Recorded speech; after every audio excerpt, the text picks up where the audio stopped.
Okay મિત્રો, આપણે આગળ જોઈએ તો બસ કેમિસ્ટ્રીમાં મિત્રો આજે ફરીવાર ઓનલાઈન શિક્ષણની શરૂઆત આપણે કરવા જઈ રહ્યા છીએ ત્યારે લગભગ આપણે કોર્સ મોટા ભાગનો પૂરો કરી નાખ્યો છે. તો હવે રિવિઝન અંતર્ગત કેટલીક વાત કરવાની છે. આમાં નીટ અને જેડબલઈ ના વિદ્યાર્થીઓ છે એ લોકોને લાગુ પડે એવા ટોપિક તરફ પહેલા આપણે જઈએ. તો સૌથી પહેલા હું તમને 11મા ધોરણમાં જે આપણે બીજા પ્રકરણમાં ક્વોન્ટમાન એની વાત કરીએ. મિત્રો આમ તો એમાં અગત્યની જે થિયરી છે, દાખલા પૂછી શકાય એવું છે. એ થિયરીમાં તરંગ લંબાઈ, આવૃત્તિ એ બધા વચ્ચેનો સંબંધ છે, પ્રકાશના વેગ વચ્ચેનો દ બ્રોગલી સમીકરણ છે, હાઇઝનબર્ગનો અનિશ્ચિતતાનો સિદ્ધાંત છે. આ બધા ખાસ અગત્યના પોઈન્ટ. ત્યાર પછી ઇલેક્ટ્રોન જ્યારે એક કક્ષામાંથી બીજી કક્ષામાં સંક્રમણ કરે છે અને એ દરમિયાન એની ઉર્જામાં થતો વધારો કે ઘટાડો, એટલે કે ઇલેક્ટ્રોન દ્વારા ઉર્જાનું શોષણ કે ઉત્સર્જન થાય, એ ટોપિક પણ ખાસ અગત્યનો છે. સક્રિયકરણ ઉર્જા સંબંધી પ્રશ્ન છે એ પણ. એટલે અહીંયા ઇલેક્ટ્રોનનું સંક્રમણ જ્યારે થાય, ઉત્તેજિત થાય, ઉત્તેજિત આપણે કોને બોલીએ છીએ? એક કક્ષામાંથી બીજી કક્ષામાં, એટલે ઊંચા ઉર્જા સ્તરમાં દાખલ થાય છે. હવે મિત્રો અહીંયા હાઇડ્રોજન પરમાણુ માટે બોહરે સૌથી પહેલા આપણને પરમાણુ એક નમૂનો આપ્યો, એટલે ટૂંકમાં મહદઅંશે એ પરમાણુ નમૂનો આપણે સ્વીકાર્યો અને એને હાઇડ્રોજન વર્ણપટનો પણ ઉલ્લેખ એમાં કરેલો છે. હાઇડ્રોજન વર્ણપટમાં આવેલી રેખાઓ એકબીજાથી અવ્યવસ્થિત હોય, એટલે ટૂંકમાં એમાં કોઈ ચોકસાઈ કે કોઈ નિયમિતતા નથી એવું પહેલાના વૈજ્ઞાનિકો માનતા હતા. પણ પાછળથી મિત્રો જુદા જુદા વૈજ્ઞાનિકોએ આ શ્રેણીમાં રેખાઓનું કઈ રીતે વ્યવસ્થિતપણું છે, મતલબ કે કઈ રીતે એમાં એક પ્રકારની સિસ્ટમ રીતે ગોઠવાયેલી છે એનો ઉલ્લેખ કર્યો. અને જે વૈજ્ઞાનિકોએ આ શ્રેણીને આગળ વધારી એના નામ ઉપરથી આપણે હાઇડ્રોજન પરમાણુ માટેની અલગ અલગ શ્રેણીની વાત આગળ કરી છે 11મા ધોરણમાં. લાઇમન શ્રેણી, બ્રેકેટ શ્રેણી, બામર શ્રેણી. મિત્રો એ ક્રમમાં યાદ રાખવી પડશે. પહેલી વાત કારણ કે જ્યારે ઇલેક્ટ્રોન એક કક્ષામાંથી અન્ય કક્ષામાં સંક્રમણ કરે છે ત્યારે તમને લોકોને એમ કહે કે ભાઈ બામર શ્રેણી પ્રમાણે કે લાઇમન શ્રેણી પ્રમાણે હાઇડ્રોજનનો પરમાણુ પ્રથમ એવો શબ્દ વપરાય કે એની પ્રથમ રેખા દરમિયાન તરંગ લંબાઈ શોધો, પ્રથમ રેખાની તરંગ લંબાઈ શોધો. તો હવે લાઇમન શ્રેણી છે, પહેલા નંબરની શ્રેણી છે, એની પ્રથમ રેખા એટલે કઈ? તો કે n બરાબર 2 માંથી n બરાબર 1 માં આવું. તો તમારા માટે ઇનિશિયલ આંક n બરાબર 1 થાય અને ફાઇનલ આંક 2 થાય. પણ લાઇમન શ્રેણીની બીજી રેખા માટેની જ્યારે તરંગ લંબાઈ પૂછે ત્યારે મિત્રો બીજી રેખા એટલે કઈ? 3 માંથી 1 માં આવે, પછી ત્રીજી એટલે 4 માંથી 1 માં આવે. આનો ઉલ્લેખ કરજો. પછીથી હું તમને આ જ્યારે પ્રશ્ન મારે તમને સમજાવવાનો થશે, મતલબ કે જો ડાઉટ હશે તો હું તમને એકાદ દિવસમાં પાછો એ પોઈન્ટ સમજાવીશ. પણ એ ખાસ અગત્યનો પોઈન્ટ છે કારણ કે એમાં દાખલા મોટે ભાગે હોય જ અથવા તો થિયરિકલ પ્રશ્ન હોય છે. એટલે શ્રેણી ક્રમમાં યાદ રાખવી પડશે કે ભાઈ લાઇમન શ્રેણી, બામર શ્રેણી, એ રીતે ક્રમમાં યાદ રાખવું. હવે આપણે આજે વાત કરવાના છીએ એ છે મિત્રો પરમાણુના ક્વોન્ટમ આંક વિશેની વાત કરવાનો છું. તમે 4 પ્રકારના ક્વોન્ટમ આંકનો અભ્યાસ કર્યો. આમ તો પહેલા 3 જ ક્વોન્ટમ આંકની શોધ થઈ. ઇલેક્ટ્રોનની તમામ માહિતી, ઇલેક્ટ્રોન વિશેનો દરેક ખ્યાલ આપવા માટે ના જે સિદ્ધાંત છે એને આપણે ક્વોન્ટમ આંક કહીએ છીએ. આમ તો પહેલા 3 ક્વોન્ટમ આંકની શોધ થઈ, પછી ચોથા ક્વોન્ટમ આંકની પાછળથી શોધ થઈ કારણ કે 3 ક્વોન્ટમ આંક ઇલેક્ટ્રોનની બધી જ માહિતી આપતો નહોતો. આજે મિત્રો હું તમને અલગ અલગ ક્વોન્ટમ આંક અને આ ક્વોન્ટમ આંક ઇલેક્ટ્રોન વિશે શું માહિતી આપે, સૌથી પહેલા તો એ કે આ ક્વોન્ટમ આંકનું મૂલ્ય કઈ રીતે મળે એ પહેલા શોધવાનું છે. એટલે મુખ્ય 2 વસ્તુ કે ક્વોન્ટમ આંકનું મૂલ્ય કેમ નક્કી કરવું અને આ ક્વોન્ટમ આંક પરથી આપણને ઇલેક્ટ્રોન વિશે શું માહિતી મળે, આ 2 વાત મારે તમને કરવાની છે. સૌથી પહેલા આપણે શરૂઆત કરીએ તો પહેલો ક્વોન્ટમ આંક છે મુખ્ય ક્વોન્ટમ આંક. મુખ્ય ક્વોન્ટમ આંક મિત્રો મુખ્ય ક્વોન્ટમ આંકને આપણે સ્મોલ n વડે દર્શાવીએ છીએ. મુખ્ય ક્વોન્ટમ આંક એક પ્રાકૃતિક સંખ્યા છે, મતલબ કે એને કોઈ આધાર નથી કે ભાઈ આ રીતે નક્કી કરવો, એ પ્રાકૃતિક સંખ્યા છે. એટલે મુખ્ય ક્વોન્ટમ આંક n નું મૂલ્ય એ પ્રાકૃતિક સંખ્યા છે, મતલબ 1 2 3 4 આમાંથી કોઈ પણ હોઈ શકે અથવા આપણે એમ કહીએ ધન પૂર્ણાંક સંખ્યા છે બરાબર એટલે આમાંથી કોઈ હોઈ શકે હવે મુખ્ય ક્વોન્ટમાંક જે છે n એનો ઉપયોગ શું છે એટલે ખાસ યાદ રાખજો મુખ્ય ક્વોન્ટમાંક કે આગળના કોઈ ક્વોન્ટમાંક ઉપર આધાર નથી રાખતો મુખ્ય ક્વોન્ટમાંકનું મૂલ્ય ધન પ્રાકૃતિક સંખ્યાઓ છે અથવા ધન પૂર્ણાંક સંખ્યાઓ છે અને આ મુખ્ય ક્વોન્ટમાંક પરથી આપણને શું જાણવા મળે છે ઇલેક્ટ્રોન વિશે તો સૌથી પહેલા મિત્રો આપણને ઇલેક્ટ્રોનની કક્ષાનો ક્રમ જાણવા મળે છે સૌથી પહેલો પોઈન્ટ કે કોઈ પણ ઇલેક્ટ્રોનનો મુખ્ય ક્વોન્ટમાંક તમે જાણતા હોય તો તમે એના ઉપરથી એ ઇલેક્ટ્રોન કઈ કક્ષામાં છે એ તમે કહી શકો હું અહીંયા સૂત્ર બનાવીને સમજાવું કે ઇલેક્ટ્રોનની કક્ષાનો ક્રમ એટલે m મતલબ શું થયો કે જો હું એમ કહું કે ભાઈ એક ઇલેક્ટ્રોનનો મુખ્ય ક્વોન્ટમાંક 1 છે તો તમારે સમજવાનું અહીં 1 મૂકી દો તો એનો મતલબ એ ઇલેક્ટ્રોન પહેલી કક્ષાનો સભ્ય છે જો મુખ્ય ક્વોન્ટમાંક 2 છે એમ કહું હું એક ઇલેક્ટ્રોનનો મુખ્ય ક્વોન્ટમાંક 2 છે તો તમારે સમજવાનું કે એ ઇલેક્ટ્રોન બીજી કક્ષામાં છે ટૂંકમાં કહું તો કક્ષાનો ક્રમ એ મુખ્ય ક્વોન્ટમાંક જેટલો જ હોય છે ત્યાર પછી મિત્રો બીજું ઇલેક્ટ્રોન વિશે બીજી કઈ માહિતી મળે છે તો કોઈ પણ કક્ષામાં કક્ષકોના પ્રકાર જાણી શકાય કક્ષકોના પ્રકાર જાણી શકો તમે કયા પ્રકાર છે એ નહીં કેટલા પ્રકાર છે હું અહીં લખું પ્રકારની સંખ્યા જાણી શકાય મિત્રો કક્ષા અને કક્ષક વચ્ચેનો શબ્દ તમને ખ્યાલ આવ્યો હશે કારણ કે આપણે 11મા મહિનાની વાત કરી હતી કે મેં તમને એવું ઉદાહરણ આપીને સમજાવ્યું કે તમે ને તમારો મિત્ર તમારા ઘરે નીકળો છો બરાબર આમ તો નીકળી ગયા ને ઘરે પહોંચી ગયા છો પણ ધારી લો કે તમે ને તમારો મિત્ર ગામડે જાવ છો બસમાં બેઠા છો 3 કલાક અહીંયાથી તમને 8 વાગે રજા આપવાની છે એવું વાલીની સાથે અમે કેવડાવ્યું છે 3 કલાક પછી તમે ઘરે ન પહોંચ્યા તો તમારા વાલીનો જ્યારે અહીંયા ફોન આવે સ્કૂલ પર તમારી પાસે ફોન નથી તમારા મિત્ર પાસે છે તમારા વાલીનો ફોન સ્કૂલ પર આવે એટલે અમે તો શું કહેવાના છીએ 8 વાગે તો નીકળી ગયો બસ વહેલી મોડી મળી હશે તો એમ પૂછે અત્યારે ક્યાં છે તો અમે એમ કહીએ કે ભાઈ ભાવનગર થી તમારા ગામના રસ્તા ઉપર ગમે ત્યાં હશે અમે રસ્તો બતાવી શકીએ કે આ રસ્તા ઉપર ગમે ત્યાં હશે મિત્રો આ રસ્તો બતાવવો એટલે કક્ષા પણ પછી તમારા વાલીને યાદ આવે કે એની સાથે જે એનો મિત્ર છે એની પાસે તો મોબાઈલ છે એટલે એના મોબાઈલમાં ફોન કરે ક્યાં પહોંચ્યા તો એમ કહે કે અમે તળાજા પહોંચ્યા તો એનો મતલબ શું થયો કે એ રસ્તા ઉપર તમારું ચોક્કસ સ્થાન દેખાડે છે અને સ્થાન એટલે કક્ષા એટલે કોઈ પણ પરમાણુની કેન્દ્રની ફરતે વર્તુળાકાર માર્ગ એક કક્ષા છે અને આ વર્તુળાકાર માર્ગ ઉપર ઇલેક્ટ્રોન ક્યાં મળશે એ ઇલેક્ટ્રોન મળી આવવાની સંભાવના વાળો વિસ્તાર એટલે શું કક્ષક હવે કક્ષકોના પ્રકારની સંખ્યા કેમ નક્કી થાય તો કે કોઈ પણ કક્ષામાં કક્ષકોના પ્રકારની સંખ્યા મિત્રો n ઉપરથી જ નક્કી થાય એનો મતલબ શું થયો ખબર કે ધારી લો કે n બરાબર 1 હોય એટલે પહેલી કક્ષા થઈ હવે પહેલી કક્ષામાં કેટલી કક્ષકો તો કે પહેલી કક્ષામાં એક જ કક્ષક કઈ તો કે તમે તો 11માં શીખી ગયા છો એટલે મને બોલવામાં વાંધો નથી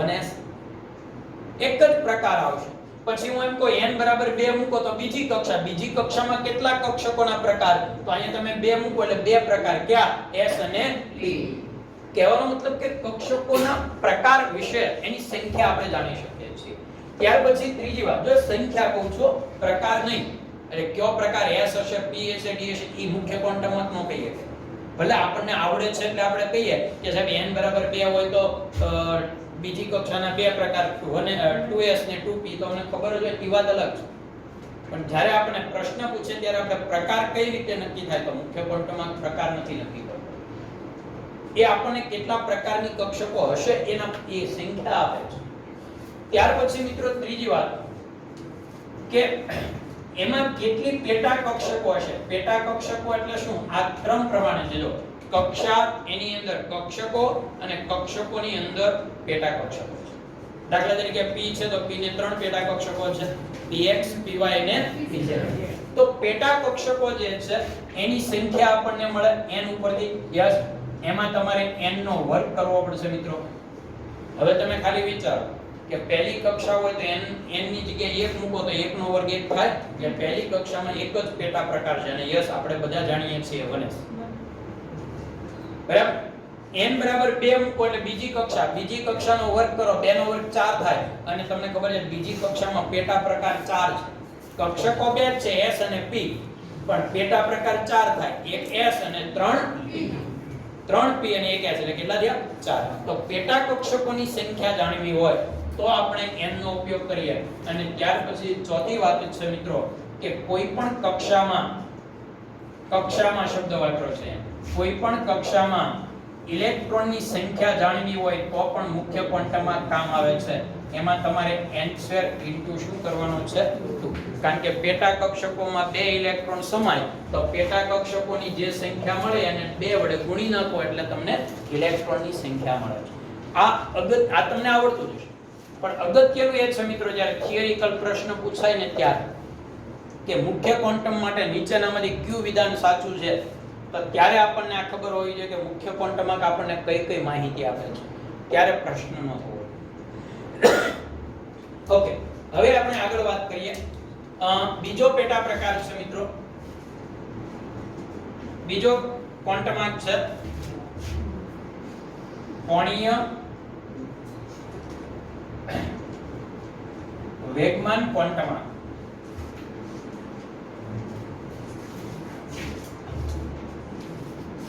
થોડી આપણે થિયરિકલ વાત કરતા મારે તમને જે રિલેટેડ પ્રશ્નો હશે એ પણ ખાસ થોડી માહિતી તમને આપતો જઈશ ખાસ કરીને કોણીય વેગમાન ક્વોન્ટમાર્કની આપણે વાત કરીએ મિત્રો તો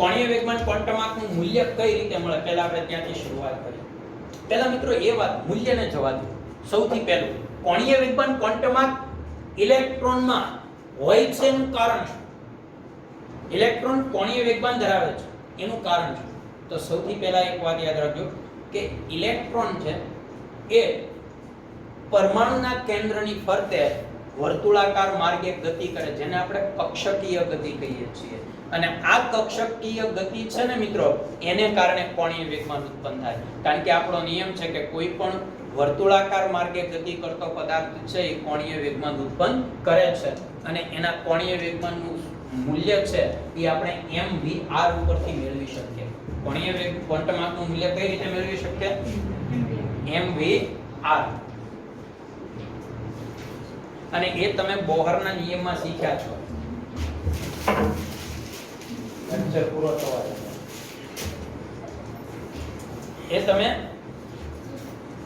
બોહરના નિયમમાં શીખ્યા છો મિત્રો કે કોણીય વેગમાન છે થોડીક બોહરના નિયમની પણ વાત કરી દો પછી આપણે આમાં જઈએ કોણીય વેગમાન ક્વોન્ટમાર્કનું મૂલ્ય એ mvr ઉપરથી મળે આપણે એવું કહેતા હતા કે કોણીય વેગમાન ક્વોન્ટમાર્કનું જે મૂલ્ય છે એ mvr ઉપરથી મળે છે કેટલું હોવું જોઈએ તો તમને ખ્યાલ હોય તો આપણે એવું લેતા હતા h/2π ના n ગણા આનો મતલબ શું થાય મિત્રો તો આનો મતલબ એવો થાય કે mvr ઉપરથી જે આપણે કોણીય વેગમાન ક્વોન્ટમાર્ક શીખીએ છીએ આ મેળવીએ છીએ એનું મૂલ્ય h અચળાંક છે પ્લાન્ક અચળાંક π પણ અચળાંક છે એટલે આનું જે મૂલ્ય મળે ને મિત્રો એના n ગણા એટલે n એટલે પ્રાકૃતિક સંખ્યા છે એટલે એના 1 ગણા એના 2 ગણા એના 3 ગણા એવી રીતે હોય છે પૂર્ણાંકમાં હોય છે બરાબર અને આપણે એવું શીખતા હતા તમે યાદ કરો એમાં બોહરના નિયમમાં આવ્યું હતું કે ભાઈ ઇલેક્ટ્રોન કક્ષામાં ગતિ કરે છે આ કેન્દ્ર છે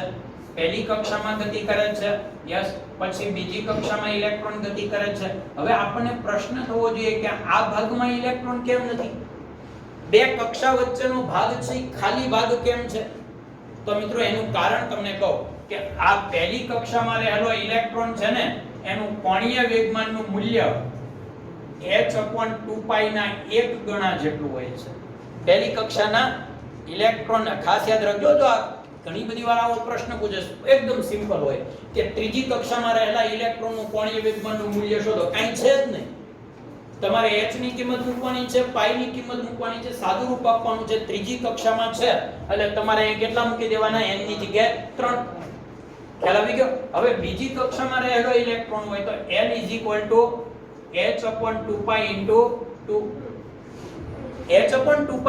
હવે તમારે લોકોએ, કારણ કે ઘણી બધી વાર આપણને પ્રશ્ન થાય કે ભાઈ કોણીય વેગમાન પૂછ્યું, આપણને ઇલેક્ટ્રોનનું દળ તો ખબર છે, એનો વેગ અને ત્રિજ્યા આપણને ક્યાં આવડે છે? આમાં તો પ્રશ્ન તો છે, પણ મિત્રો કોણીય વેગમાનનું મૂલ્ય ત્યારે તમારે આને આધારે શોધવાનું છે. કંઈ નથી કરવાનું, ખાલી કક્ષાનો ક્રમ યાદ કરવાનો છે, n ની જગ્યાએ મૂકવાનો. એક હોય તો સમજવાનું h/2π ના 1 ગણા, બે બીજી કક્ષા હોય તો 2 ગણા, ત્રીજી કક્ષા હોય તો 3 ગણા, અને આપણને શોધતા આવડે. ઘણી બધી વાર આમાં કેવા પ્રશ્ન પૂછાય કો, ઘણી બધી વાર તમને એમ કે ત્રીજી કક્ષામાં રહેલા ઇલેક્ટ્રોનનું, સાંભળજો, ત્રીજી કક્ષામાં રહેલા ઇલેક્ટ્રોનનું તમને એમ કે એનો વેગ શોધો. તો મિત્રો ત્રીજી કક્ષામાં આ તો બધું અચળ થઈ ગયું આપણા માટે, અને દળ ઇલેક્ટ્રોનનું આપણને આવડે છે 9.1 × 10⁻31, અને તમને લોકોને ત્રિજ્યા આપી દઈએ તો તમે શોધી શકો વેગ. તમારે ત્યારે આ બે સૂત્રને શું કરવાના છે?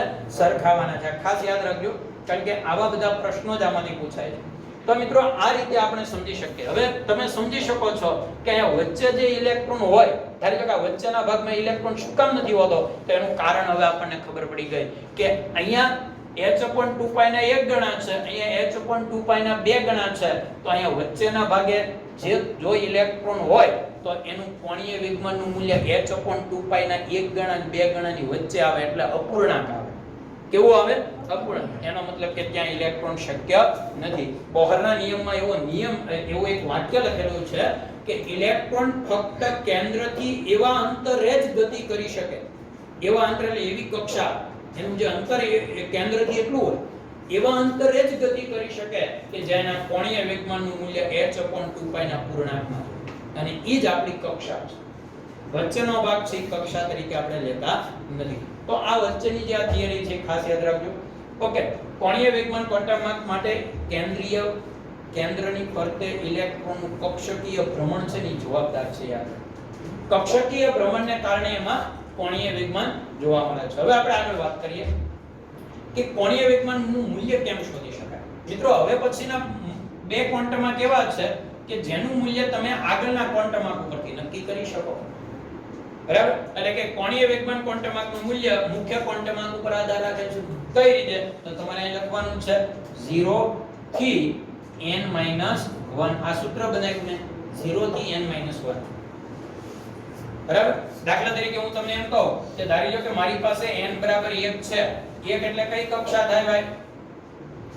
મુખ્ય ક્વોન્ટમમાં 1 એટલે કઈ કક્ષા થાય? પહેલી. તો પહેલી કક્ષામાં કોણીય વેગમાન ક્વોન્ટમના કેટલા મૂલ્યો મળે? તો અહીં લખું છું 0 થી અહીં 1 મૂકો, 1 - 1 એટલે 0, એટલે 0 થી 0 એટલે શું આવ્યું? 0. એટલે પહેલી કક્ષામાં કોણીય વેગમાન ક્વોન્ટમનું એક જ મૂલ્ય મળે 0. પછી n બરાબર 2 લો એટલે બીજી કક્ષામાં કોણીય વેગમાન ક્વોન્ટમનું મૂલ્ય 0 થી n-1. n એટલે કેટલા મૂકી દો? 2. 2 - 1 એટલે 1. તો 0 થી 2 એટલે કોણ આવે? 0 અને 1 બે. 0 થી 1 એટલે પછી n બરાબર 3 લઈ લો તો ત્રીજી કક્ષા, તો એમાં કોણીય વેગમાન ક્વોન્ટમનું મૂલ્ય 0 થી 2. કેમ? તો કે 3 મૂકો એટલે 3 માંથી 1. તો 0 1 અને 2. પછી n બરાબર 4 લઈ લો, ચોથી કક્ષા થાય તો l બરાબર 0 થી 3. તો क्या આવશે? 0 1 2 અને 3. તમે મિત્રો આમાં એક વાત માર્ક કરો કે મુખ્ય ક્વોન્ટમાકનું મૂલ્ય કરતા કોણીય વેગમાન ક્વોન્ટમાકનું મૂલ્ય હંમેશા નાનું છે. આ માર્ક કરવા જેવી વાત છે, કારણ કે ઘણી બધી વાર એમ પૂછે કે નીચેનામાંથી કયો ઇલેક્ટ્રોન માટે કયો વિકલ્પ ખોટો છે. એમાં તમને લખે n બરાબર 2 છે, l બરાબર એટલા, m બરાબર એટલા, એવા વિકલ્પ પૂછે છે. ખબર છે તમને? એમાં કોઈ પણ એક જગ્યાએ કંઈક ખોટું હોય તો ખાસ યાદ રાખજો ત્યારે આ શોધવાનું કે મુખ્ય ક્વોન્ટમાકનું મૂલ્ય જે હોય ને, મુખ્ય ક્વોન્ટમાક 3 હોય તો l ની 3 કિંમત મળે. મુખ્ય ક્વોન્ટમાક 3 હોય તો l ની 3 કિંમત મળે, પણ એ ત્રણેય કિંમત l મુખ્ય ક્વોન્ટમાક કરતા તો કેવી હોય? નાની જ હોય. જો મુખ્ય ક્વોન્ટમાક 3 તો 0 1 ને 2. પછી મુખ્ય ક્વોન્ટમાક 4 તો 0 1 2 3 અને 4. એટલે એનાથી નાનું મૂલ્ય મળે. આ ભૂલતા ખ્યાલ આવી ગયો તમને? કારણ કે ઘણી બધી વાર આવો પ્રશ્ન પૂછાય છે કે નીચેનામાંથી કયું ખોટું છે, તો એમાં લખે n બરાબર 3, l બરાબર 3, m બરાબર +3 અને s બરાબર -1 આપો તો આ +1 આપો. તો ઘણા મિત્રો અહીંયા ભૂલ કરી નાખે છે, આ સ્વીકારી લે. મુખ્ય ક્વોન્ટમ આંક કરતા કોણીય વેગમાન ક્વોન્ટમ એના જેટલોય ન હોય શકે કોઈ દિવસ. એનાથી હંમેશા કેવો હોય? નાનો હોય. એટલે એક આ વાત તમારે ખાસ ધ્યાનમાં રાખવાની છે. હવે બીજી વાત કે મુખ્ય કોણીય વેગમાન ક્વોન્ટમ આંક છે એ આપણને ઇલેક્ટ્રોન વિશે કઈ માહિતી પૂરી પાડે છે. જેમ અહીંયા આપણે વાત કરી, કક્ષાનો ક્રમ નક્કી થાય, કક્ષક કેટલા પ્રકારની એમાં હશે એ નક્કી થાય, કક્ષકો પેટા કક્ષકોની સંખ્યા નક્કી થાય, ઇલેક્ટ્રોનની સંખ્યા નક્કી થાય. તો આની અંદર શું નક્કી થઈ શકે? તો મિત્રો અહીંયા ખાસ ધ્યાનમાં રાખજો કે L નું મૂલ્ય એ આપણને કક્ષકનો પ્રકાર આપે છે. કક્ષકનો પ્રકાર નક્કી કરીને આપે છે. S કક્ષા હશે, P હશે, D હશે કે F હશે. આ ખાલી આપણને કક્ષકોની સંખ્યા કે કક્ષકો કેટલા પ્રકારની છે, 2 પ્રકારની છે કે 3 છે કે 4 છે ઈ કે. બાકી પ્રકાર તો આપણને S હશે, P હશે, D હશે ઈ તો કોણ કહે આપણને? કોણીય વેગમાન. અને એમાં ખાસ યાદ રાખજો મિત્રો કે S L નું મૂલ્ય 0 હોય ને તો એ S કક્ષક છે. L નું મૂલ્ય 1 હોય તો P, L નું મૂલ્ય 2 હોય તો, L નું મૂલ્ય 3 હોય તો F. અને હવે ABCD શરૂ થાય છે. L નું મૂલ્ય 4 હોય તો G H I J K L M. Okay, એટલે આ ખાસ આપણે સમજવાનું છે. ઓકે, હવે ઘણા મિત્રોને આપણે એમ કહીએ કે L બરાબર 2 એટલે કઈ કક્ષક? તો એ આમ ગણે 2 ને તો બીજી S ને P. ભાઈ L નું મૂલ્ય 0 થી શરૂ થાય. આ મોટામાં મોટી બેદરકારીની નિશાની છે. આપણે કે L બરાબર 2 એટલે કઈ કઈ કક્ષક? તો એ તરત કહે કે L બરાબર 2 એટલે બીજી S ને P. નહીં, L બરાબર 2 એટલે T, કારણ કે 0 એટલે S.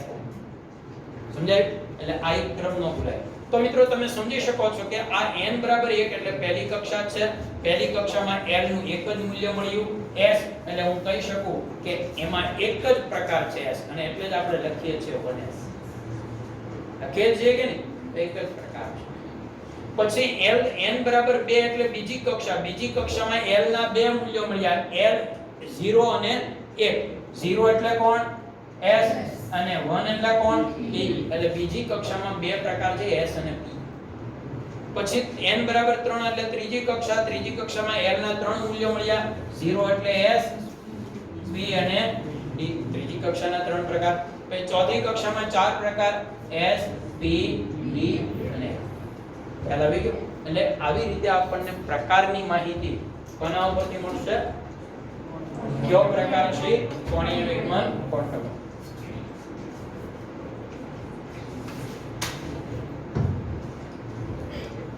ઓકે, હવે ત્યાર પછીનો ત્રીજો પ્રકાર છે એને આપણે સમજીએ.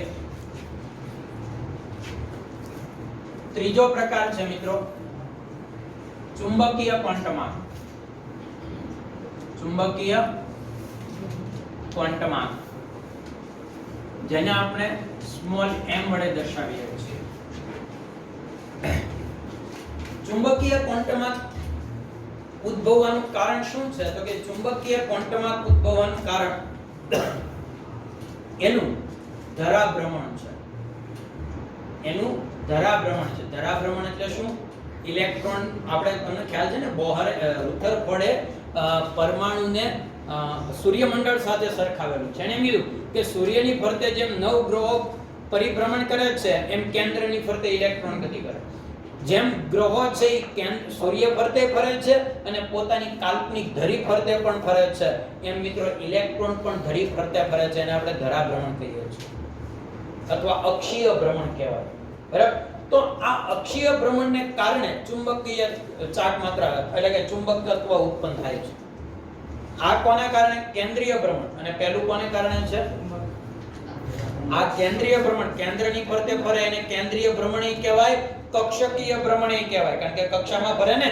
અને ઓલાને ધરાભ્રમણ કહેવાય અથવા અક્ષીય ભ્રમણ કહેવાય. અને એને કારણે ચુંબકીય ક્વોન્ટમ આંક ઉત્પન્ન થાય. અને એટલે જ મિત્રો આપણે કહેતા હતા કે કોઈ એક પેટા કક્ષકમાં 2 ઇલેક્ટ્રોન હોય તો એનો ચુંબકીય ક્વોન્ટમ આંક 0 થાય. કેમ? તો કે ધરાભ્રમણ બેયની અલગ હોય.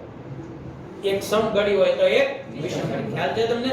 એટલે મિત્રો આપણે એને ચુંબકીય ક્વોન્ટમ આંકમાં લેતા નહોતા. ચુંબકીય ચાકમાત્રા કે દ્વિધ્રુવીય ચાકમાત્રા શોધતા હતા ત્યારે એમ કહેતા હતા કે યુગ્મિત ઇલેક્ટ્રોનની ચાકમાત્રાનું મૂલ્ય 0. એની પાછળનું કારણ એ જ હતું કે એમાં બે વિરુદ્ધ ભ્રમણ છે અને પરસ્પર અસર શું કરી નાખે છે? નાબૂદ. તો અહીંયા આપણે વાત કરીએ ચુંબકીય ક્વોન્ટમાર્કની. તો ચુંબકીય ક્વોન્ટમાર્ક છે એ કઈ રીતે મળે, હવે આપણે એના તરફ જઈએ. તો મિત્રો ચુંબકીય ક્વોન્ટમાર્કનું મૂલ્ય એક કોણીય વેગમાન ક્વોન્ટમાર્ક ઉપર આધાર રાખે છે, પણ અહીંયા કોણીય વેગમાન ક્વોન્ટમાર્કનું મૂલ્ય +L થી -L સુધી લંબાવવાનું છે. જો આ સૂત્ર છે કે ચુંબકીય ક્વોન્ટમાર્કનું મૂલ્ય કોણીય વેગમાન ક્વોન્ટમાર્કના મૂલ્યથી ને +1 થી -1 સુધી લઈ જાઓ. +L થી -L 1 હોય તો +1 થી -1, 2 હોય તો, એટલે હું તમને એ ઉદાહરણ આપીને સમજાવું. ધારી લો કે મારી પાસે કોણીય વેગમાન ક્વોન્ટમાર્કનું મૂલ્ય 0 છે. 0 છે એટલે કયો પ્રકાર? S. ઓકે, તો હું અહીં લખું છું સાથે સાથે કે S પ્રકાર છે. તો એમાં m નું મૂલ્ય શું મળશે? 0 +0 થી -0 એટલે ઓકે. પછી ધારી લો કે મારી પાસે L ની કિંમત 1 છે, તો કોણ આવે? P. તો P માટે ચુંબકીય ક્વોન્ટમાર્ક કેટલો આવશે? +1 થી -1. +1 થી -1 એટલે કોણ આવે ભાઈ? +1, 0 અને -1. ઓકે, L બરાબર 2 લઉં તો D બરાબર ને? તો M બરાબર શું આવશે? +2 થી -2, મતલબ +2, +1, 0, -1 અને -2. ઓકે, પછી એવી રીતે L બરાબર 3 લેશો તો F આવશે. તો M ની કઈ કિંમત આવશે બોલો? +3 થી -3. શું આવશે?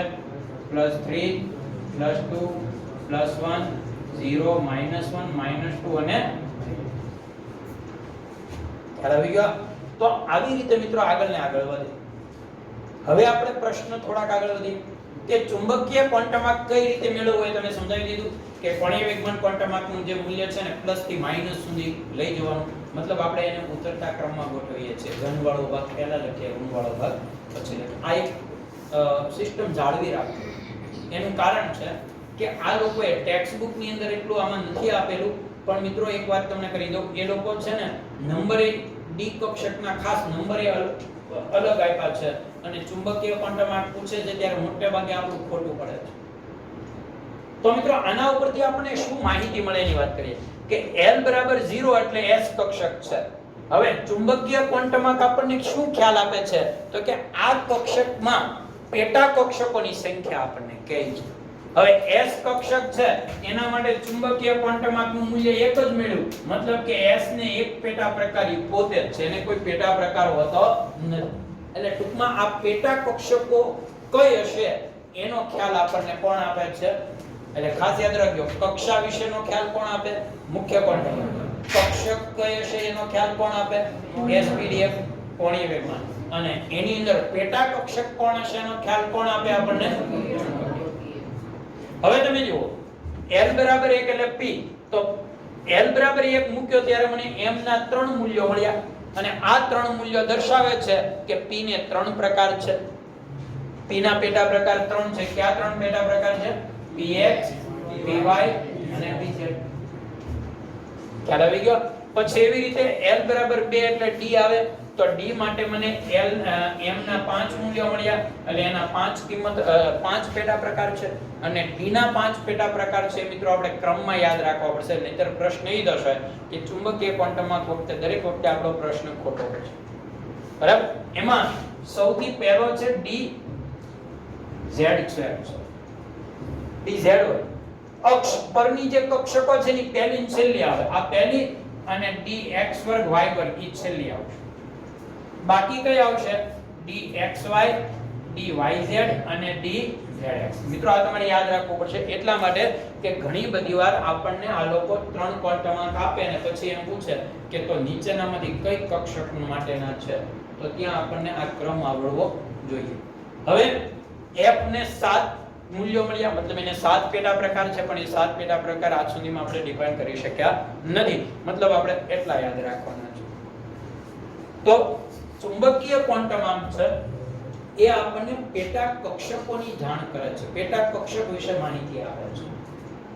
કઈ પેટા કક્ષક હશે આપણે એની થોડી પ્રેક્ટિસ કરીશું. અત્યારે ખાલી પહેલા બધા ક્વોન્ટમાર્ક સમજી લઈએ.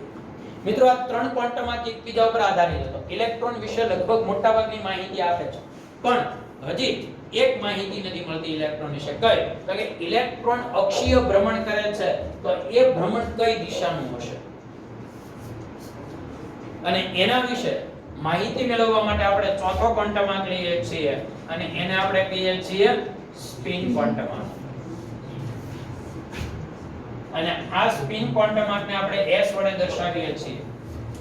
મિત્રો સ્પિન ક્વોન્ટમ આંકનું મૂલ્ય નક્કી જ છે, કોઈ ઉપર આધાર નથી રાખતો. પ્લસ ઓર માઈનસ 1 આપ એટલે કાં પ્લસ 1 આપ હશે અને કાં માઈનસ 1. બરાબર ને? મોટે ભાગે આપણે એવું વિચારીએ છીએ, દાખલા તરીકે તમે મને કહેશો કે ધારી લો કે મારી પાસે આવી રીતે p ની 3 પેટા કક્ષકો છે અને આમાં બધામાં એક એક ઇલેક્ટ્રોન છે, તો આના કુલ સ્પિન ક્વોન્ટમ આંક કેટલા આવશે? હે સ્કૂલ સ્પિન ક્વોન્ટમ આંક કેટલા આવશે? જો અહીંયા પ્લસ ઓર માઈનસ 1 આપ, પ્લસ ઓર માઈનસ 1 આપ અને પ્લસ ઓર માઈનસ 1 આપ. મિત્રો એક વાત ધ્યાનમાં રાખજો, ઊંડના સિદ્ધાંતમાં આપણે સમજ્યા છીએ કે સમાન શક્તિવાળી કક્ષકોમાં ઇલેક્ટ્રોનની વહેંચણી સમાન રીતે થાય છે. પહેલા એક એક આપવાનું, પછી વધે તો બીજો આપવાનો. અને એમાં એક વાત એ પણ આવે છે કે જ્યારે કોઈ સમાન શક્તિવાળી કક્ષકોમાં પહેલો ઇલેક્ટ્રોન દાખલ થાય ત્યારે હંમેશા સમાન સ્પિન વાળો હોય. મતલબ સમઘડી હોય તો બધામાં સમઘડી, વિષમઘડી હોય તો વિષમ. એટલે એવું તમારે કોઈ દિવસ નહીં વિચારવાનું કે સાહેબ આ ત્રણેયની સ્પિન ક્વોન્ટમ આંકનો અમારે સરવાળો કરવો કે બાદબાકી. મિત્રો પ્લસ હશે તો બધા પ્લસ હશે એટલે સરવાળો જ કરવાનો છે, અને માઈનસ હશે તો બધા માઈનસ હશે તો પણ સરવાળો જ કરવાનો છે. બરાબર ને? સમાન નિશાની લે એટલે આ ત્રણેય ભેગા થાય એટલે કેટલું આવશે? 3/2. પણ તમારે શું યાદ રાખવાનું? Plus or minus. આપણને ખબર નથી એટલે કાં બધા પ્લસ હશે તો પ્લસ 3/2 આવશે, માઈનસ હશે તો માઈનસ 3/2 આવશે. ખ્યાલ આવી ગયો? એટલે આ એક વાત ખાસ ધ્યાનમાં રાખવાની છે. હવે જ્યારે આમ કહું કે ભાઈ ચોથો ઇલેક્ટ્રોન દાખલ થયો તો આના સ્પિન ક્વોન્ટમ આંક 0 થઈ, કારણ કે યુગ્મીકરણ થાય એટલે પરસ્પર વિરોધ સ્પિન થાય અને વિરુદ્ધ સ્પિન થાય એટલે હવે મારે એમ કહેવું છે કે આ 1 + 1/2 આ -1/2 એટલે આ બે ગયા. અને એટલે જ આપણે સ્પિન ક્વોન્ટમ આંકનું મૂલ્ય ફક્ત કોને આધારે ગણીએ છીએ? અયુગ્મિત ઇલેક્ટ્રોનને આધારે ગણીએ છીએ. જે અયુગ્મિત છે એને આધારે. બરાબર? એટલે સ્પિન ક્વોન્ટમ આંકના મૂલ્યોમાં ખાસ મિત્રો ધ્યાનમાં રાખવાનું છે. ઘણી બધી વાર આપણને પ્રશ્ન પૂછે અથવા બે તત્વોના નામ કે બે આયનો આપી અને એમ કે આમાંથી કોનો સ્પિન ક્વોન્ટમ આંક વધુ છે, તો તમારે પ્લસ માઈનસ માં જ જોવા. તમારે અયુગ્મિત ઇલેક્ટ્રોન, જેની પાસે અયુગ્મિત ઇલેક્ટ્રોનની સંખ્યા વધુ હશે એનો સ્પિન ક્વોન્ટમ આંકનું મૂલ્ય કેવું હશે? વધારે હશે. બરાબર? અને એનું ચુંબકીય ક્વોન્ટમ આંક પણ વધારે હશે. કેમ? તો કે જેની અયુગ્મિત ઇલેક્ટ્રોન કોને ચુંબકીય ક્વોન્ટમ આંક કોને કારણે છે? અક્ષીય ભ્રમણને કારણે. જેટલા અયુગ્મિત ઇલેક્ટ્રોન્સ વધુ હશે એટલું એનામાં સમાન ભ્રમણ વધુ હશે, અને જેટલું સમાન ભ્રમણ વધુ હશે એટલે ચુંબકીય ક્વોન્ટમ આંક અને ચુંબકીય ચાકમાત્રા અને ચુંબકીય દ્વિધ્રુવીય ચાકમાત્રાનું મૂલ્ય હંમેશા શું થાય? વધે. ઇલેક્ટ્રોન અયુગ્મિત ઇલેક્ટ્રોન ઉપર જ આ બે પોઈન્ટ આધાર રાખે છે. ખ્યાલ આવી ગયો? કારણ કે એમાં ધ્રુવીય ભ્રમણ, ખાસ કરીને ધરા ભ્રમણને ધ્યાનમાં લેવામાં આવે છે. ઓકે? એટલે આ એક પોઈન્ટ આપણે ખાસ ધ્યાનમાં લઈએ. હવે આપણે થોડા પ્રશ્નો આને રિલેટેડ છે અને એનો આપણે ઉલ્લેખ કરીએ.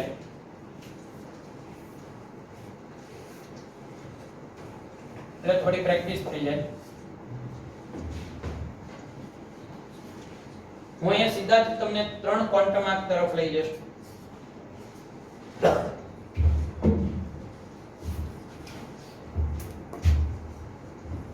ઓકે, હું એમ કહું મારી પાસે મુખ્ય ક્વોન્ટમ આંકનું મૂલ્ય 4 છે, કોણીય વેગમાન ક્વોન્ટમ આંકનું મૂલ્ય 1 છે અને ચુંબકીય ક્વોન્ટમ આંકનું મૂલ્ય 0 છે. તો આ કઈ કક્ષક હશે? બોલો. મુખ્ય ક્વોન્ટમ આંક ઉપરથી આપણને શું જાણ મળે છે ભાઈ? કક્ષાનો ક્રમ. ઓકે, કક્ષાનો ક્રમ 4 છે. પછી L ઉપરથી આપણને કક્ષકનો પ્રકાર, કયો પ્રકાર છે? P. અને M ઉપરથી આપણને પેટા પ્રકાર ખબર પડે. હવે તમે તરત જ લખી શકશો કે ભાઈ px, py અને pz આનું મૂલ્ય 1 છે. M જોવા માટે શું કરવાનું? L જોવાનું. તો +1 થી -1. ખ્યાલ આવી ગયો તમને? એટલે તરત તમે કહી શકશો કે ચુંબકીય ક્વોન્ટમ આંક 0 છે, એનો મતલબ એવો થયો કે વચ્ચેની કક્ષક હશે. કઈ હશે? P. એટલે 4py કક્ષકનો આપણે અહીંયા ઉલ્લેખ કરીએ છીએ એ આપણે કન્ફર્મ કરી શકીએ. ઓકે, હવે તમે જુઓ n બરાબર 5, l બરાબર 2 અને m બરાબર -2 વાળો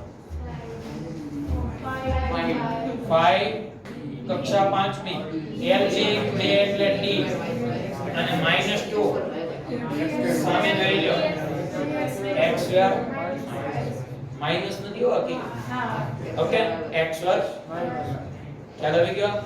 ઓકે, હવે એક પ્રશ્ન કરું. n બરાબર 3, l બરાબર 3 અને m બરાબર 0.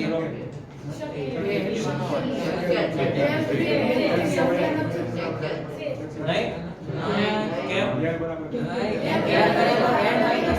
આના કરતા આમ લેવા જાવ તો આ 3f થાય.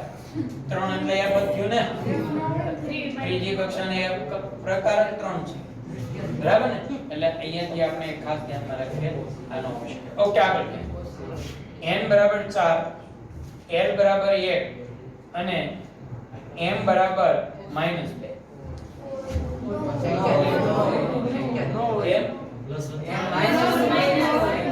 l થી માઈનસ l સુધી જોઈએ અમે -2 આપેલો મતલબ આ શક્ય ખ્યાલ આવી ગયો તમને? ઓકે, આ કન્ફર્મ થઈ ગયું.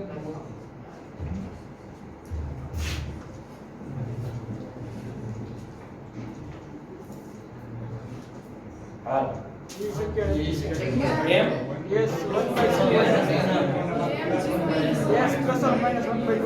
જો આનું કારણ હતું હું એમ Yes, plus or minus 1/2. Yes, plus or minus 1/2. Yes. s છે પ્લસ ઓર માઈનસ. અને આપણે મિત્રો કોઈ એક સ્પેસિફિક કક્ષકની વાત કરીએ છીએ અને કોઈ પર્સનલ કક્ષકની વાત કરતા હોય ત્યારે સ્પિન ક્વોન્ટમમાં એટલે ટૂંકમાં આપણે એક ઇલેક્ટ્રોનની વાત કરીએ છીએ ત્યારે સ્પિન ક્વોન્ટમમાં કા -1 આપો ને કા કેવો હોય એટલે એક હોય તો શક્ય નથી. આ પણ થાય. એટલે આ શક્ય. ઓકે, આનાથી થોડું ઊંધું લઈએ.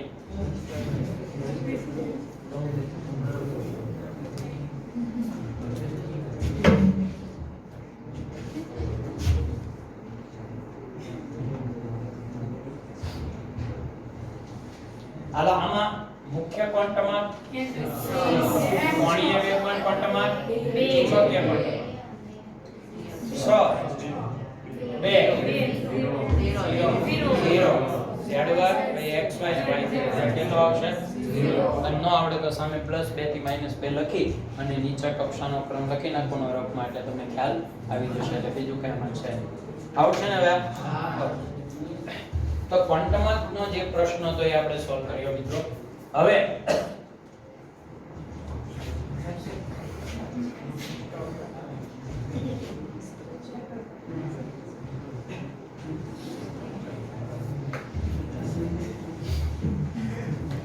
આપણે આગળ વાત કરીએ તો મેં તમને ક્વોન્ટમની વાત કરી. હવે આના પછી આપણે એવો જ અગત્યનો આ પ્રકરણનો જે ટોપિક છે આણ્વીય કક્ષક ચિતાર એટલે ટૂંકમાં આગળના પ્રશ્નનો પ્રકરણો છે પણ આની સાથે જોઈન્ટ છે એટલે ખાલી સમજાવું.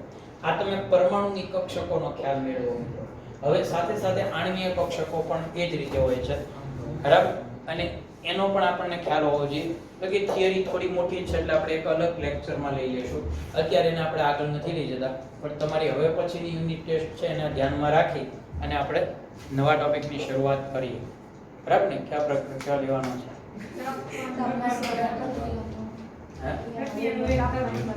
ઓકે, હા મિત્રો, થિયરિકલ પ્રશ્ન છે અને ખાસ કરીને થિયરીમાં મોટે ભાગે ભૂલ પડે છે.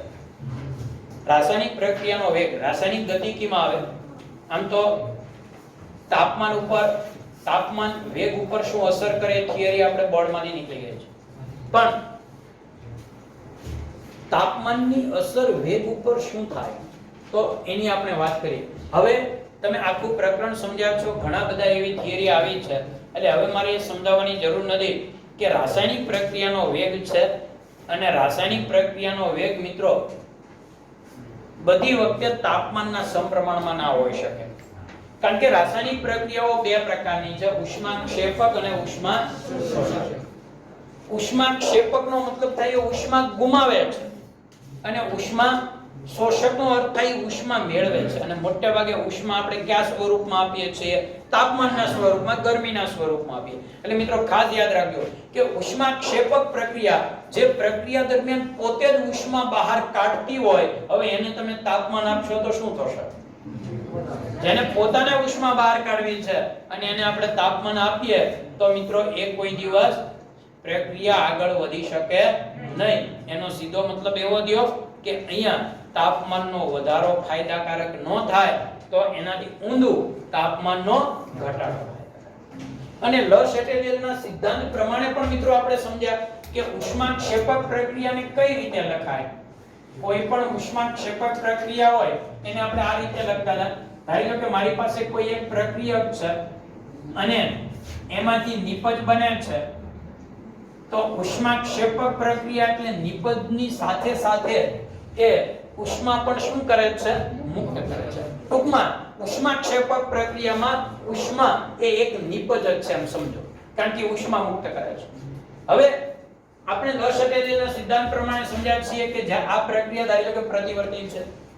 પ્રતિવર્તી પ્રક્રિયામાં ઉષ્માક્ષેપક પ્રક્રિયામાં ઉષ્મા છે એટલે કે તાપમાન છે એ નિપજ સાઈડ હોય છે, કારણ કે એ ગુમાવે છે એટલે નિપજ કહેવાય. હવે આવી પ્રક્રિયામાં મિત્રો તમે અત્યારે સંતુલનમાં છે એમ સમજો. અત્યારે બંને દિશાનો વેગ સરખો છે. હવે આવી પ્રક્રિયામાં જો મિત્રો તમે તાપમાન વધારો તો શું થાય? તો કે તાપમાન વધારીએ તો ઉષ્મા શું થશે? વધશે. અને ઉષ્મા વધે એટલે સંતુલનમાં રહેલી પ્રક્રિયામાં તમે શું કર્યો કહેવાય? ફેરફાર. અને આપણે એવું સમજાવ્યું હતું કે કોઈ પણ રાસાયણિક પ્રક્રિયામાં સંતુલન સમયે સંતુલનમાં રહેલી કોઈ પણ રાસાયણિક પ્રક્રિયામાં તમે જ્યારે બાહ્ય ફેરફાર કરો, પછી ફેરફાર ગમે તેવો હોઈ શકે, બાહ્ય ફેરફાર કરો ત્યારે તમારો બાહ્ય ફેરફારનો વિરોધ કરે છે. વિરોધ કરે છે એટલે શું? તો કે તમારાથી ઊંધું કામ કરે છે.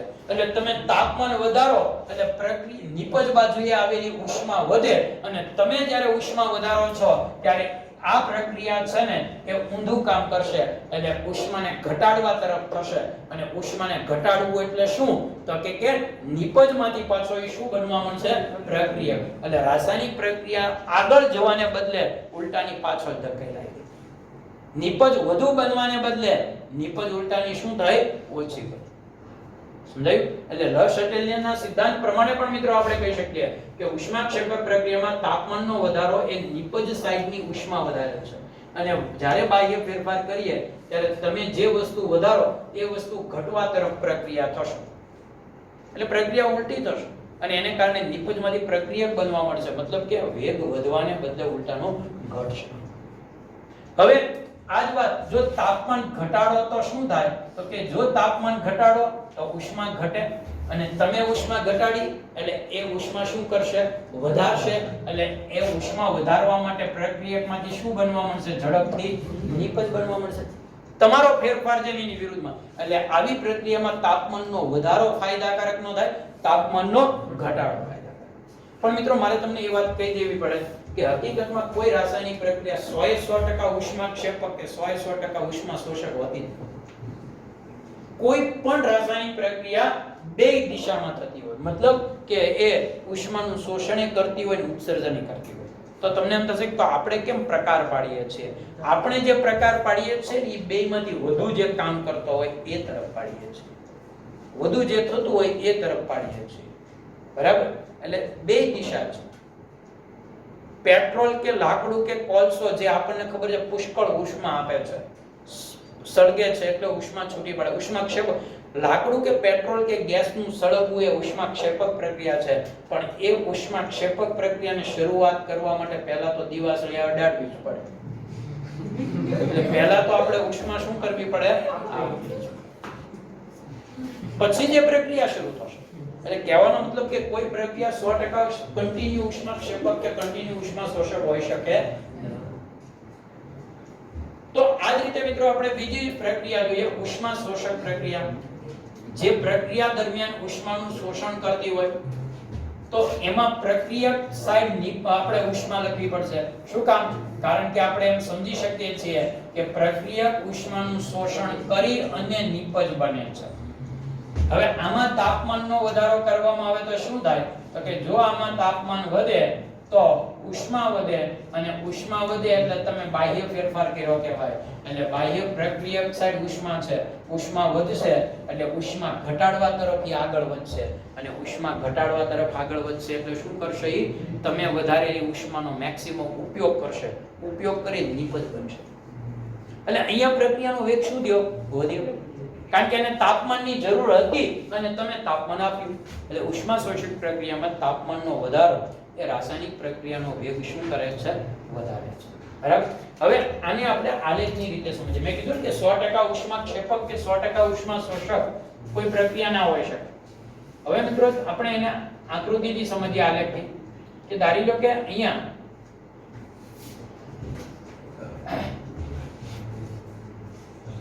હાલો અહીંયા એનું ઉષ્માનું મૂલ્ય છે, બરાબર, અને અહીંયા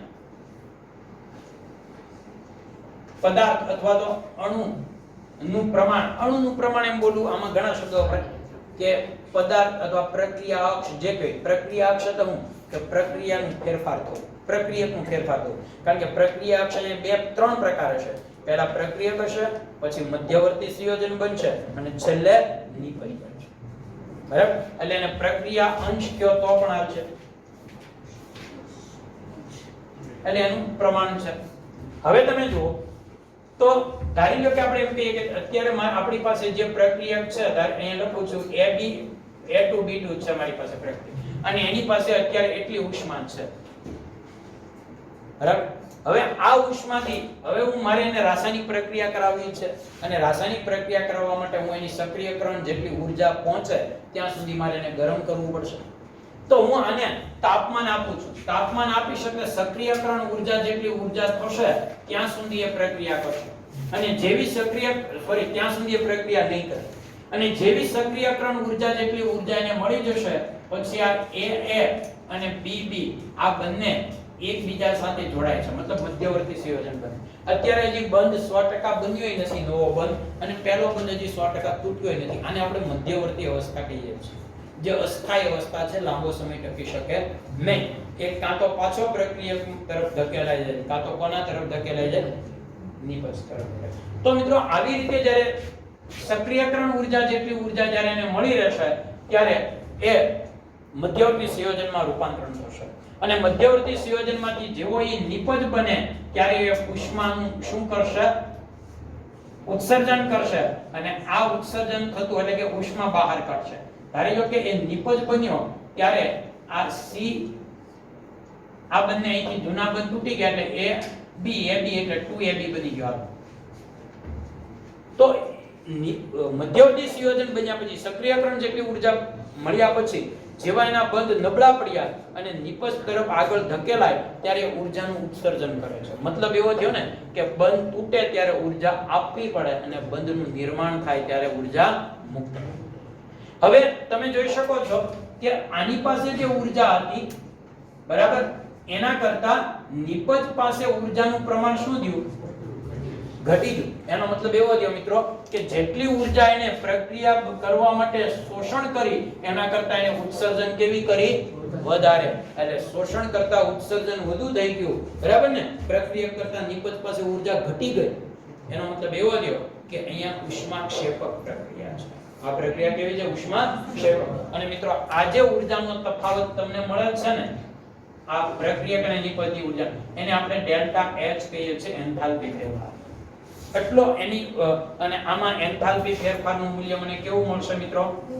ઋણ મળશે, કારણ કે જેટલી લીધી એના કરતા વધુ ઊર્જા. એટલે ખાસ યાદ રાખીએ ઉષ્માક્ષેપક પ્રક્રિયામાં ડેલ્ટા H નું મૂલ્ય ઋણ હોય છે, કારણ કે ઘટી છે ને. હવે આનાથી ઉલટી વાત કરીએ. હા, એક બીજી વાત સાથે સાથે કહી દઉં. આ ઉષ્માક્ષેપક પ્રક્રિયાનો આલેખ છે. હવે તમે જોઈ શકો છો કે પ્રક્રિયા થવા માટે જરૂરી ઊર્જા છે એની E1 સક્રિયકરણ ઊર્જા.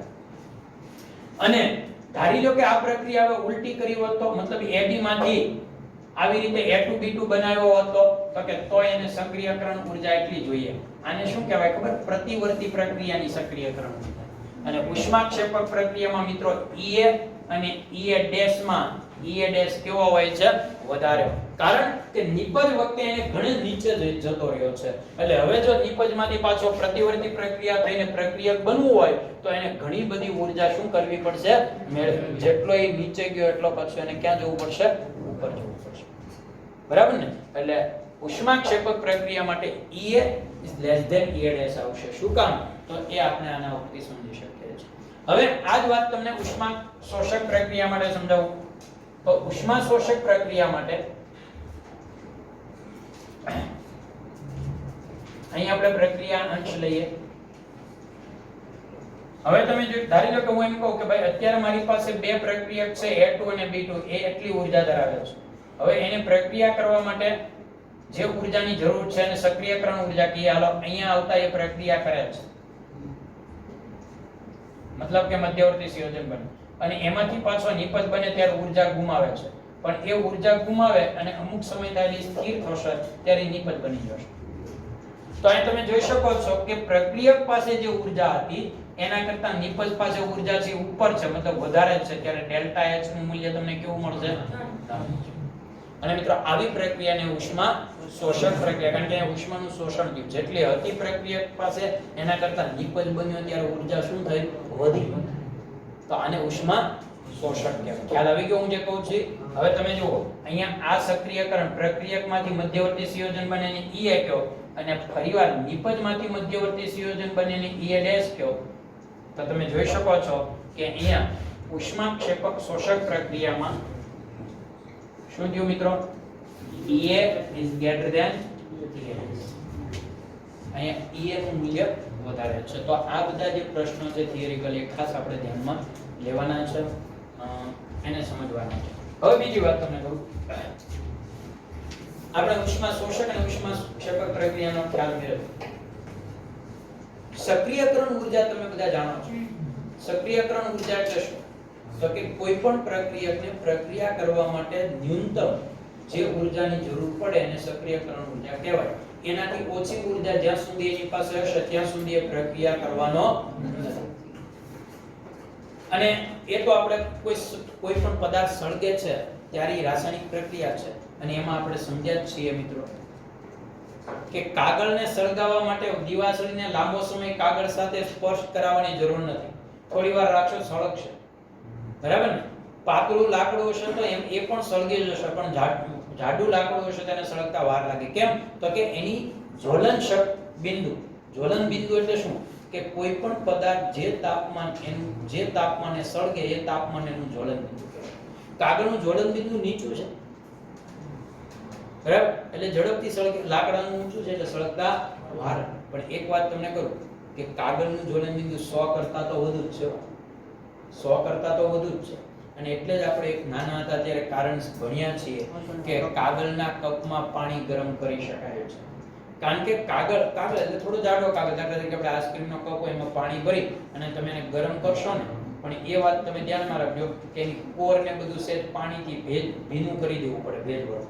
નહીંતર તો શું થાય કે કોર હોય ત્યાં બળી જાય.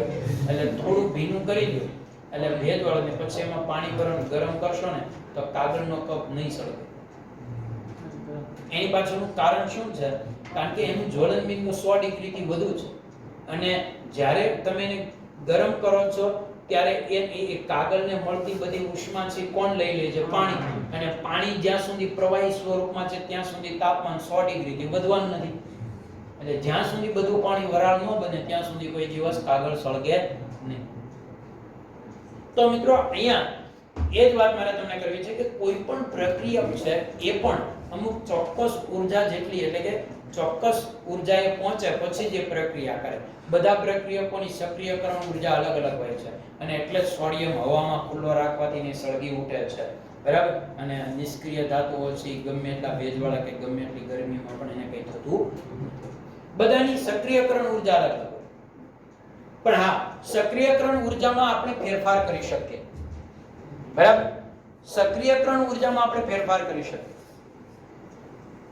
કઈ રીતે? તો કે ઉદ્દીપકની ઉદ્દીપક કામ શું કરે છે? ઉદ્દીપક કામ આ જ કરે છે કે કોઈ પણ પ્રક્રિયકની જે સક્રિયકરણ ઊર્જા હોય ને, જેટલી ઊર્જા એ પ્રક્રિયા કરતો હોય ને એને એ શું કરે છે? નીચે લાવે છે. દાખલા તરીકે જો 200 ડિગ્રી સેલ્સિયસ તાપમાને જ પ્રક્રિયા કરતો હોય, એને યોગ્ય ઉદ્દીપકનો ઉપયોગ કરો ને તો એ 100 ડિગ્રી એ પ્રક્રિયા કરવા માંડે. એટલે એનું કામ જ સક્રિયકરણ ઊર્જા નીચે લાવવાનું છે. તો મિત્રો અહીંયા જે મારે તમને વાત કરવી કે તાપમાનમાં હું સક્રિયકરણ ઊર્જા, ધારો કે મારે ઉદ્દીપક નથી વાપરવો તો સક્રિયકરણ ઊર્જા જેટલી ઊર્જા હું આપી કઈ રીતે? તો કે તાપમાન વધારીને. બીજો કોઈ ઉપાય નથી. આપણે તાપમાન વધારતા જઈએ એમ એની સક્રિયકરણ ઊર્જા જેટલી ઊર્જા પહોંચે એટલે આપોઆપ પ્રક્રિયા કરવા માંડે. તો તાપમાન વધારીએ ત્યારે અણુમાં થાય છે શું? તો કે કોઈ પણ પાત્રમાં, પછી એ વાયુ હોય કે દ્રાવણ હોય, આપણે બધા જાણીએ છીએ કે એક જ પાત્રમાં જ્યારે પ્રવાહી ભરેલું હોય, દ્રાવણ ભરેલું હોય કે વાયુ ભરેલો હોય ત્યારે બધા અણુઓનું તાપમાન કેવું છે? કેવું છે? અને મિત્રો હું તમને પ્રશ્ન પૂછું કે કોઈ પણ અણુની ગતિનો આધાર કોના ઉપર? તો તમે શું કહેશો? તાપમાન. બરાબર ને? તાપમાન ઉપર છે. તાપમાન જેમ વધે અણુઓની ગતિ, તાપમાન ઘટે અણુઓની ગતિ ઘટે. તમે બધા જાણો. તો પ્રશ્ન એ છે કે એક જ પાત્રમાં જ્યારે કોઈ પદાર્થ ભરો તો એમાં તો તાપમાન કેવું હોવાનું? તો એમાં બધા અણુઓની ગતિ કેવી હોય? સમાન હોવી જોઈએ ને, પણ હકીકતમાં સમાન હોતી નથી. કેમ? તો કે જ્યારે અણુઓ, તાપમાન સરખું છે પણ ભાઈ ગતિ ઉપર અસર કરતા તાપમાન સિવાયના ઘણા પરિબળો છે. બરાબર ને? એટલે બીજા પરિબળોને કારણે તાપમાન સરખું હોવા છતાં અણુઓની ગતિ અલગ અલગ હોય છે. કારણ કે અણુઓ જ્યારે પાત્રમાં ગતિ કરે આ દરમિયાન એકબીજા સાથે અથડાય, પાત્રની દિવાલ સાથે અથડાય, એટલે દરેક સમયે બધા અણુઓની ગતિની તો વાત આપણે કરીએ છીએ. હકીકત એક અણુ પણ પોતાની 1 સેકન્ડ માટે ગતિ અચળ જાળવી શકતો નથી. સતત એને અથડામણનો સામનો કરવો પડે છે. તો સામાન્ય રીતે એક તાપમાન હોવા છતાં, સરખું તાપમાન હોવા છતાં કોઈ પણ પાત્રની અંદર મિત્રો તમે જુઓ ને તો એના અણુઓ છે ને એને આપણે આ રીતે વિભાજિત કરી શકીએ. એના અણુઓને આ રીતે આપણે વિભાજિત કરી શકીએ. અહીંયા અણુનો અંશ લીધો છે. આ વખતે અણુને અહીંયા લીધો. કોઈ પણ પાત્રમાં અણુનો અંશ અહીંયા લઈએ અને અહીંયા મિત્રો આપણે લઈએ એની ગતિજ ઊર્જા, એની પાસે રહેલી ઊર્જા અથવા તેને. બરાબર? હવે તમે જોઈ શકો છો કે અણુની અંદર આ ગતિ ઊર્જા છે એના હું 3 પાર્ટ્સ પાડી દઉં. આ નીચી ઊર્જા છે, અહીંયાથી આ ઊંચી ઊર્જા છે. હું તમને ઈ પણ કહું કે આ ઊંચી ઊર્જા મેં ક્યાંથી સ્ટેપ પાડ્યું? તો કે સક્રિયકરણ ઊર્જાથી પાડ્યું. આ પદાર્થની સક્રિયકરણ ઊર્જા એટલી હતી, ત્યાંથી મેં 2 ગેપ પાડ્યા. તો આ નીચી ઊર્જા છે, આ ઊંચી ઊર્જા, આ કેવી ગણાય? મધ્યમ ગતિવાળા. તમે જોઈ શકો છો કે કોઈ પણ પાત્રમાં મધ્યમ ગતિવાળા અણુઓની સંખ્યા હંમેશા કેવી હોય છે? વધારે હોય છે. વચ્ચેની હંમેશા કોઈ પણ માહિતી હોય એમાં વચ્ચેનું અવલોકન વધુ હોય. હું ઘણી બધી વાર તમને ઉદાહરણ આપું કે તમારા 10મા ધોરણનું રિઝલ્ટ આવ્યું, એમાં ટકાવારી જુઓ તો 33% થી ઓછા માર્ક લાવનાર વિદ્યાર્થીઓ ઓછા હોય, 77% થી 66% થી વધુ લાવનાર એ ઓછા હોય. મોટા ભાગે 33 થી 66 ની વચ્ચેના વિદ્યાર્થીઓ વધુ. કોઈ પણ માહિતીમાં વચ્ચેનો ગાળો હંમેશા કેવો હોય છે? વધારે. તો અત્યારે ધારી લો કે આ T1 તાપમાને આપણને આલેખ આવો મળેલો છે. સક્રિયકરણ ઊર્જા ધરાવતા અણુઓ એટલા છે. આ જે આલેખ જે અત્યારે જે ગેપ છે ને સક્રિયકરણ ઊર્જા ધરાવતા અણુઓ છે. એટલે કે પ્રક્રિયા કરવા માટે તૈયાર છે. અને એટલે જ મિત્રો આપણે એમ કહીએ છીએ ને કે રાસાયણિક પ્રક્રિયા છે ને એટલો સમય લાગે. એનું કારણ આ છે, જો બધા અણુઓ સરખી ગતિવાળા હોત તો વાર જ ન લાગે. પણ સક્રિયકરણ ઊર્જા ધરાવતા અણુઓની સંખ્યા બહુ ઓછી હોય એટલે જ પ્રક્રિયાને થતા શું થાય છે? હવે એટલા અણુઓ ધારી લો કે સક્રિયકરણ ઊર્જાવાળી ઊર્જા ધરાવે. આ T1 તાપમાન છે. હવે હું અહીંયા લખું છું કે T1 કરતા તાપમાન T2. હવે હું આ પ્રયોગ ઊંચા તાપમાને કરું તો આ આલેખ મને આવો મળશે. આ રીતે મળશે. આ શું દર્શાવે છે કે પહેલા જે ધીમી ગતિવાળા અણુઓ હતા એટલો ગેપ હતો, હવે ધીમી ગતિવાળા અણુઓ ઘટી ગયા. કેમ? તો કે તાપમાન વધ્યું એટલે ધીમી ગતિવાળા જે અણુઓ છે એ કેવા થઈ ગયા? મધ્યમ ગતિ. અને મધ્યમ ગતિવાળા અણુઓ છે એ ક્યાં આવી ગયા? વધુમાં. અહીંયા તમે જુઓ હવે આ આલેખ છે એ પહેલા કરતા મોટો થઈ ગયો. એટલે તાપમાન વધારવાથી સક્રિયકરણ ઊર્જાવાળા અણુઓની સંખ્યામાં શું થાય? વધારો. પહેલા ધારી લો કે 100 અણુ સક્રિયકરણ ઉર્જા ધરાવતા હતા એક સમયે, હવે 200 અણુ સક્રિયકરણ ઉર્જાવાળા થાય. એટલે સીધી વાત છે કે સક્રિયકરણ ઉર્જાવાળા અણુઓની સંખ્યા વધશે તો પ્રક્રિયા એક સાથે પહેલા 100 અણુ અનુભવતા હતા, હવે એક સાથે કેટલા આવશે? 200 આવશે. મતલબ પ્રક્રિયાનો વેગ શું થશે? વધશે.